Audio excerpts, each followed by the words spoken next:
हमारा जो ये पहले डोज का फॉर्मूला है इसको कोई चैलेंज नहीं कर सकता। किसी भी मेरी फसल में अगर आप डाल दोगे तो मैं गारंटी दे रहा हूँ मात्र 1 सप्ताह के अंदर ये चमत्कारिक रूप से आपको परिणाम दिखाएगा। साथियों, मेरे हाथ में आप ये 2 धान के पौधे देख रहे हो ना, ये दोनों अलग अलग खेतों के हैं और उन खेतों के अंदर एक ही दिन धान की बुआई की गई थी। धान की बुआई किए हुए आज 22-23 दिन हो चुका है। एक खेत के अंदर आप देख पा रहे होंगे इस तरह की धान हो चुकी है, दूसरे खेत के अंदर धान है वो इस तरह की है। एक खेत में अगर अपन कल्लों की संख्या देखें, इस खेत के अंदर आप देख सकते हो 1 2 3 4 5 और 6 कल्ले, अभी तक 6 कल्ले निकले हैं 22-23 दिन के अंदर। वहीं दूसरे खेत के अंदर अगर अपन टेलरिंग की संख्या देखें तो आप देख सकते हो, मैं आपको गिन के दिखा रहा हूँ, इनसे कहीं ज्यादा होंगे बाकी, क्योंकि 1 में से 2, 2 में से 4 इस तरह से निकल रहा है। 1 2 3 ये 4 5 6 7 8 9 10 11 12 13 14 15 16 17 18 19 20 21 22 23 24 25 26 27 तो अभी तक हैं, बाकी इससे आगे भी इन 27 में से भी निकल रहे हैं। जैसे कि इस कल्ले में से और नया निकल रहा है।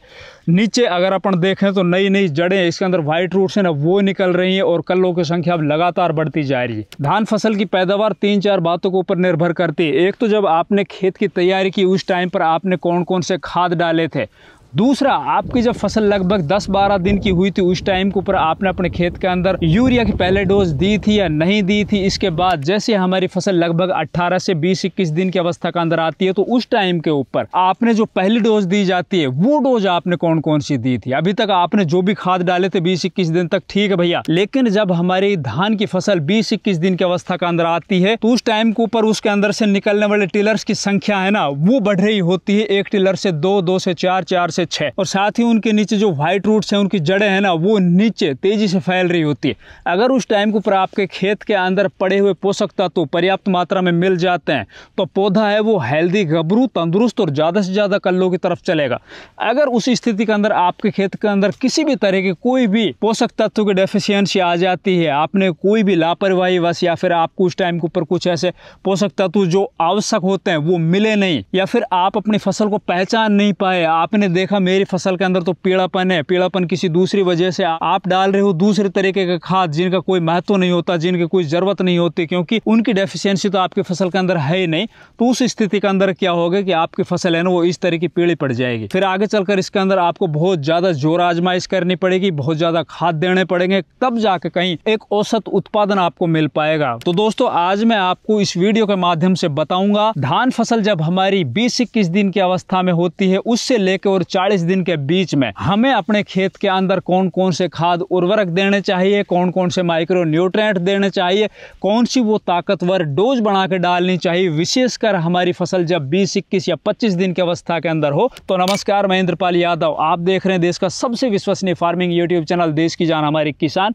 अगर अभी तक इस चैनल को सब्सक्राइब नहीं किया है तो प्लीज चैनल सब्सक्राइब कर लीजिए, साथ ही वीडियो को लाइक और दूसरे किसान भाइयों तक शेयर करना बिल्कुल मत भूलिए। तो भैया देखिए, इन दोनों पौधों के अंदर सीधा सीधा आपको अंतर दिखाई दे रहा होगा। एक पौधा है वो अपनी ग्रोथ को रोक के खड़ा हुआ, उसके अंदर से निकलने वाले टिलर्स की संख्या वो भी कम है। वहीं दूसरी तरफ अगर दूसरे पौधों को देखें, उसी दिन के लगाया हुआ पौधा है इस खेत के अंदर, इसके अंदर से निकलने वाले टिलर्स है ना जबरदस्त तरीके से निकल रहे हैं। व्हाइट रूट्स है ना वो बहुत तेजी से नई नई निकल रही है। अब रूट्स की अगर अपन बात करें तो भाई रूट्स तो इसके अंदर भी बहुत अच्छे निकल रहे हैं। अब कमी कहाँ पे रही है? कमी रही इस खेत के अंदर डलने वाले उर्वरकों की। इस किसान को हम विश्वास दिलाते हैं कि इसकी फसल को भी इस फसल के मुकाबले में कर देंगे मात्र 10 दिनों में। हमारा जो ये पहले डोज का फॉर्मूला है इसको कोई चैलेंज नहीं कर सकता। किसी भी मेरी फसल में अगर आप डाल दोगे तो मैं गारंटी दे रहा हूं मात्र 1 सप्ताह के अंदर ये चमत्कारिक रूप से आपको परिणाम दिखाएगा। चाहे कितनी ही दबी हुई फसल हो, एकदम हरी भरी और एकदम झन्नाटे से उसकी जो ग्रोथ है ना वो स्टार्ट हो जाएगी। तो सबसे पहले हमें समझना पड़ेगा कि हमने जब अपनी धान की बुआई की थी उस टाइम के ऊपर कौन से खाद डाले थे। तो भाई मैंने पीछे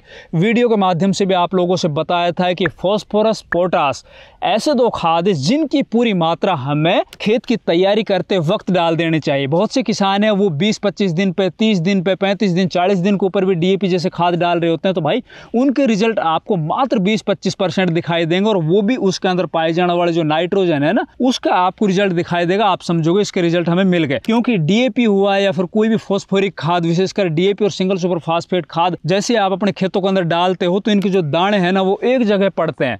पड़ने के बाद वो हिलते डुलते नहीं है, मतलब वो जड़ों तक नहीं पहुंच पाते हैं, उन जड़ों को वहां तक आना होता है। तो इसलिए हम बार बार बोलते हैं कि इन खादों को आप कोशिश कीजिए, जब आप खेत की तैयारी कर रहे हो तो मिट्टी के अंदर नीचे दबा दो, ऊपर से फिर पौधे की बुआई करो, तो ये जो जड़ें हैं ना उनको फॉस्फोरस और पोटासियम वो पूरी तरह से मिल जाएगा। ठीक है, अब जिन किसानों ने ये काम कर लिया बहुत अच्छी बात है। फिर बात आती है 10वें-12वें दिन की। 10वें-12वें दिन के ऊपर हम बोलते हैं कि आपको पहली यूरिया डाल देने हैं, क्योंकि बुआई करने के लगभग 3, 4, 5 दिन के अंदर पौधा है ना वो अपने पैरों के ऊपर खड़ा हो जाता है। इसके अंदर से जो नई रूट्स है ना वो धीरे धीरे डेवलप होनी स्टार्ट हो जाती है, और जैसे हमारी फसल लगभग 10-12 दिन के ऊपर आती है तो 10-12 दिन के बाद पौधा है ना पूरी तरह से होशो हवास में खड़ा हो जाता है। वो नीचे जमीन के अंदर पड़े हुए पोषक तत्वों को ढूंढने लग जाती है इनकी जड़ें, और जितने अच्छे पोषक तत्व आपने अपने खेतों के अंदर शुरुआत में डाले होंगे वो इनको मिलना स्टार्ट हो जाता है, अपनी ग्रोथ को बढ़ाना स्टार्ट कर दे। तो इस टाइम के ऊपर अपनी धान फसल की ग्रोथ को बढ़ाने के लिए, धान फसल के पौधे के अंदर क्लोरोफिल बढ़ाने के लिए हमें पहला यूरिया देना होता है।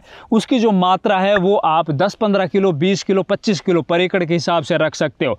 फिर हमारी फसल जैसे ही लगभग 20-21 दिन, 22 दिन की अवस्था के अंदर आती है, तो वो अवस्था होती है हमारी धान फसल की सबसे क्रिटिकल अवस्था, सबसे ज़्यादा उत्पादन को प्रभावित करने वाली अवस्था। इस टाइम के ऊपर हमारी फसल के अंदर से निकलने वाले टिलर्स की संख्या बढ़ रही होती है। इस टाइम के ऊपर अगर आप अपनी फसल के अंदर किसी भी तरह के माइक्रो न्यूट्रिएंट या फिर आपके प्राइमरी या सेकेंडरी न्यूट्रिएंट की कोई भी कमी छोड़ देते हो, तो निश्चित तौर पर आपकी फसल है ना उसके अंदर से निकलने वाले कल्लों की संख्या कम हो जाएगी, उसके अंदर बनने वाला क्लोरोफिल है वो कम हो जाएगा, फसल आपकी दब जाएगी, फसल अच्छे से ग्रोथ नहीं कर पाएगी, उसके अंदर बीमारियां भी लगेंगी, और आगे चलकर इसका जो उत्पादन है वो कम से कम बता रहा हूं मैं आपका 30% से लेकर 50% तक डिक्रीज हो जाएगा, कम हो जाएगा। तो इस टाइम के ऊपर आपको हमारी बताई एक डोज तैयार करनी है। उस डोज के अंदर मैं आपको बताता हूं कुछ खाद और कुछ माइक्रोन्यूट्रिएंट। तो उनके अंदर सबसे पहले आपको लेना भैया यूरिया का एक पूरा बैग। अगर आपको यूरिया नहीं मिल रहा है आपके आसपास में, क्योंकि इस टाइम के ऊपर अधिकतर देश के अंदर फर्टिलाइजर की बहुत ज्यादा कमी है, कहीं पर DAP नहीं मिल रहा है, कहीं पर यूरिया नहीं मिल रहा है, लोग लंबी लंबी लाइनों में। अगर यूरिया आपको मिल रहा है तो पूरा एक बैग यूरिया लीजिए। अगर यूरिया नहीं मिल रहा है तो आप अमोनियम सल्फेट खाद आता है एक, यूरिया जैसे चीनी के से दाने होते हैं उसके, और बहुत सी जगह पर अवेलेबल हो जाता है, तो उसके आप 30 किलो 35 किलो मात्रा ले सकते हो। फिर इसके अंदर आपको लेना है भैया जिंक सल्फेट। जिंक सल्फेट की मात्रा आपको अपने खेत के pH के हिसाब से लेनी है। अब किसान को pH का तो पता नहीं होता, बाकी मैं बता रहा हूँ उत्तर भारत में, मध्य भारत में अधिकतर खेतों का pH लेवल है वो थोड़ा अप होता है, ज्यादा होता है।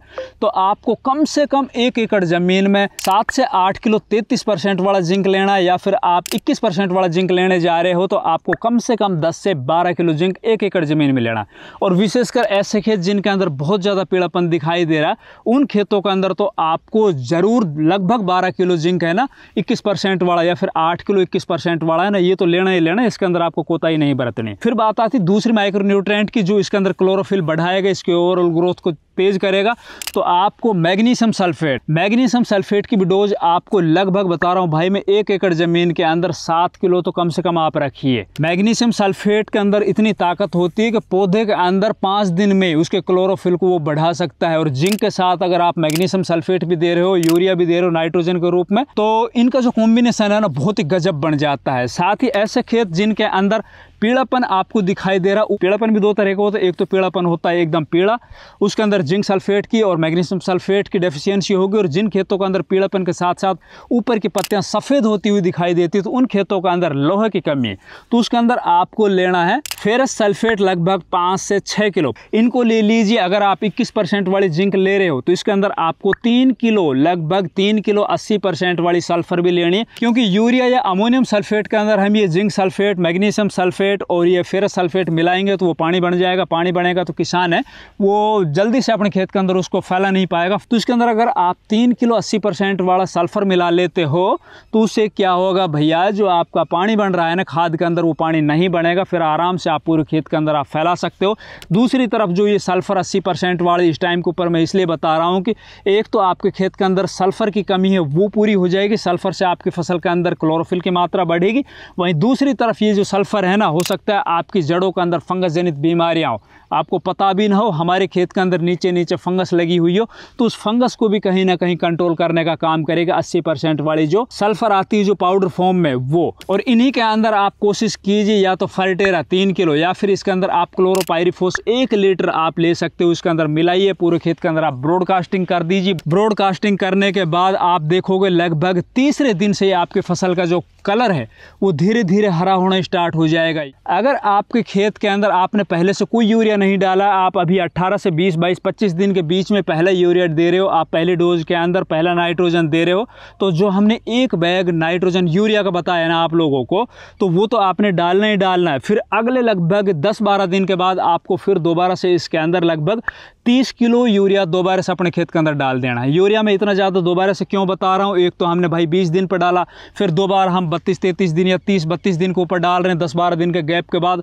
तो देखो यूरिया डालने के तीसरे दिन के बाद हमारी फसल को नाइट्रोजन मिलना स्टार्ट हो जाता है, और ये नाइट्रोजन है वो 12 से 14 दिन के अंदर ख़त्म हो जाता है, फसल हमारी ले लेती है। और रही बात धान फसल की, तो धान फसल के अंदर जो भी हम खाद डाल रहे होते हैं ना, उनके रिजल्ट थोड़े से कम मिल रहे होते हैं, क्योंकि भाई कोई भी खाद हम डालते हैं भरे हुए पानी के अंदर खेत के अंदर, तो उसकी कुछ मात्रा है वो लीच डाउन कर जाती है, वो ज़मीन में नीचे चली जाती है, वो पौधों को नहीं मिल पाती। इसलिए अगर हमारी फसल के अंदर फिर भी थोड़ा बहुत पीलापन दिखाई देता है तो हमें 32-33 दिन के ऊपर दोबारा से लगभग 30 किलो यूरिया है ना वो डाल देना है। अब ये काम करने के बाद आपको फिर क्या करना है, वही 30-32वें दिन आपको पहला हमने डोज डाल दिया, उस डोज को डालने के 10-12 दिन के बाद हमारी फसल के अंदर ऊपर से हमें एक स्प्रे करना है। अब जो ये मैं स्प्रे बता रहा हूँ ना आपको, ये आपकी फसल में गेम चेंजिंग का काम करेगा। इसके अंदर आपको लगभग 700 ग्राम लेना है भैया जिंक सल्फेट 33% वाली, इसी में आपको 500 ग्राम लेना है मैग्नीशियम सल्फेट, 250 ग्राम लेना है फेरस सल्फेट, 500 ग्राम लेना है आपको मैंगनीज सल्फेट आप मैग्नीशियम सल्फेट और मैंगनीज सल्फेट अलग अलग है दोनों, ये लेना। और साथ ही इसके अंदर आप 1 किलो यूरिया मिला लीजिए। लगभग 130 लीटर से 150 लीटर पानी के अंदर मिला के अपने खेत के अंदर अपनी खड़ी हुई फसल के ऊपर आपको स्प्रे कर देना है। इस फोलियर स्प्रे से, इस थोड़े से खर्चे वाली स्प्रे से देखना आप इसको जो रिजल्ट आपको आने वाले 2-4-5 दिनों के अंदर मिलेंगे ना, वो इतने चमत्कारिक, इतने ज़बरदस्त मिलेंगे कि आपकी धान की फसल लास्ट टाइम तक भी नहीं हारेगी, एकदम ज़बरदस्त तरीके से हरी भरी होगी। निकलने वाले टिलर से उनकी संख्या लगातार बढ़ेगी, और टिलर्स है ना वो आगे जाकर आपके प्रोडक्टिव टिलर्स के अंदर तब्दील होंगे पूरे के पूरे 100%। तो दोस्तों आप इस टाइम के ऊपर इस वक्त अपनी धान फसल के अंदर ये काम कर लीजिए, इन खादों को डाल दीजिए, ये वाली स्प्रे कर दीजिए। निश्चित तौर पर आपकी धान की फसल चाहे कितनी इस टाइम के ऊपर दबी हुई हो, कितनी ही पीली हो, कितनी उसकी ग्रोथ रुकी हो, कल्ले कम निकल रहे हो, निश्चित तौर पर आपको चमत्कारिक परिणाम देखने को मिलेंगे। हमारी वीडियो अच्छी लगे वीडियो को लाइक करो, ज्यादा से ज्यादा वीडियो को दूसरे किसान भाइयों तक शेयर करो। चैनल सब्सक्राइब नहीं किया तो प्लीज चैनल भी सब्सक्राइब कर लीजिए। धन्यवाद।